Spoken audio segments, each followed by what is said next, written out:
Ricardo, es muy común que hoy en día, dentro del contexto evangélico, se hable de el Israel étnico o Israel nacional como el pueblo escogido de Dios. Vemos incluso en los locales de las iglesias banderas israelíes que dan esta noción como que el Israel nacional étnico tiene la misma importancia dentro del plan de redención de Dios que la iglesia. Y con arreglo a esto, yo te quiero hacer la siguiente pregunta. ¿Podemos hablar del Israel físico como ese pueblo escogido de Dios bajo el nuevo pacto? Es una interesante pregunta, amado. Ciertamente nosotros, en una primera instancia, no podemos obviar la importancia que tiene Israel en el plan redentor de Dios. Dios escogió a este pueblo para que a través de él viniera el Mesías, viniera el Señor Jesucristo. En Romanos 9, el apóstol dice que de Israel nosotros recibimos la ley, las promesas, y de Israel nació el Redentor, nació Cristo. Así que esto es una nación que tuvo una importancia especial en el plan redentor de Dios. Pero decir eso y llegar a decir, como se dice en algunos círculos evangélicos hoy, la idea popularizada del dispensacionalismo de que Dios tiene dos pueblos con dos planes diferentes, con dos destinos diferentes, un pueblo que es la iglesia con un plan y un destino en el cielo, mientras el Israel físico con un plan diferente y un destino en la tierra futuro. Eso es hablar más de lo que la Biblia enseña. Nosotros vemos claramente en las Escrituras que Jesucristo con su muerte de los dos pueblos hizo uno. Los judíos y los gentiles somos unidos a un único pueblo de Dios, a un único pueblo de Dios que es la iglesia. Si nosotros, por ejemplo, leemos en Efesios 2, 14 al 16, el apóstol Pablo nos dice, porque Él es nuestra paz. ¿Quién? Cristo es nuestra paz. Que de ambos pueblos, o sea, de los judíos y los gentiles, hizo un solo pueblo, derribando la pared intermedia de separación.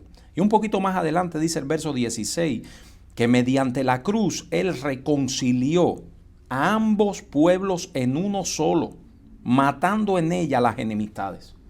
Cristo en su muerte, dice este texto, derribó la pared intermedia de separación. Cuando Cristo muere, esa pared intermedia, que es un símbolo de separación, porque recuérdate que en el templo los gentiles tenían que adorar separado de los judíos. Ellos adoraban en algo que se llama el atrio de los gentiles.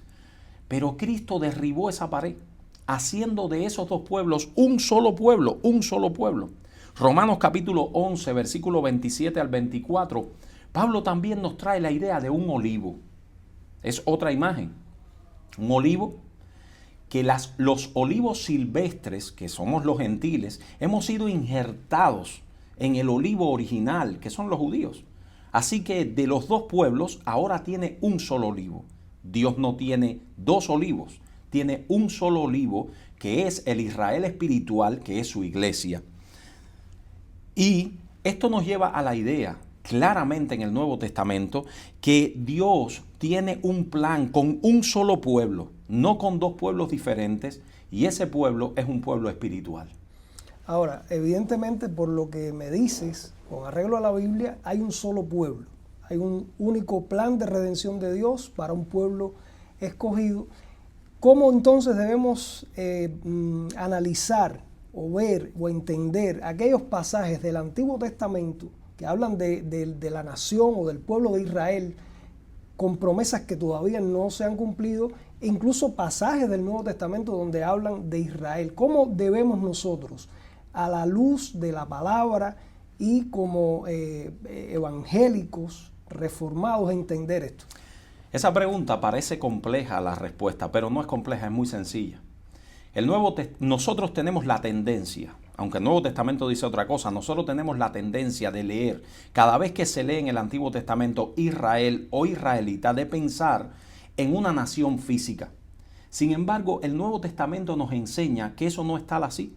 Por ejemplo, si nosotros vemos en un texto como Romanos, capítulo 9, versos 6 al 8, un texto que me parece importante y que exhorto a todos que lean Romanos 9 para entender esta verdad. Mira lo que dice los versos 6 al 8. Porque no todos los que descienden de Israel son israelitas, ni por ser descendientes de Abraham son todos hijos, sino en Isaac te será llamada descendencia. Esto es, no los que son hijos según la carne son los hijos de Dios, sino los que son hijos según la promesa son contados como descendientes. Amado, un análisis sincero y sencillo de este texto no nos deja duda.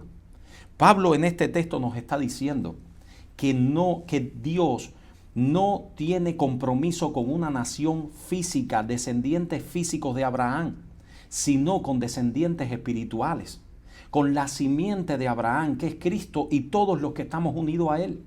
Pablo nos está diciendo en este texto que los verdaderos descendientes de Abraham somos los hijos de la promesa. ¿Qué promesa? La promesa del Redentor. Nosotros estamos en la promesa del Redentor. Por lo tanto, cada vez que tú veas en la Biblia, en la mayoría de las ocasiones, promesas para Israel, Dios está hablando de promesas para su pueblo espiritual, la descendencia verdadera de Abraham. En Gálatas 3:29, Pablo dice esto: y si vosotros sois de Cristo, ciertamente linaje de Abraham sois y herederos según la promesa. Amén. ¿Qué palabras más claras pueden haber que esa? Si tú estás en Cristo, tú eres un linaje de Abraham, un descendiente de Abraham y un heredero de la promesa de Abraham, porque tú estás unido a la simiente legítima de Abraham, que es Jesucristo. Así que Pablo, o específicamente el autor a la carta a los Hebreos, nos dice que la iglesia tiene también como destino una Canaán, pero es la Canaán celestial, la Jerusalén celestial. Así que, amado, concluyendo, nosotros podemos decir sin temor a equivocarnos por la evidencia clara del Nuevo Testamento que nosotros somos el Israel de Dios. Como Pablo dice en Gálatas 6:9, que Dios tiene un solo pueblo y ese pueblo es la iglesia, el Israel de Dios.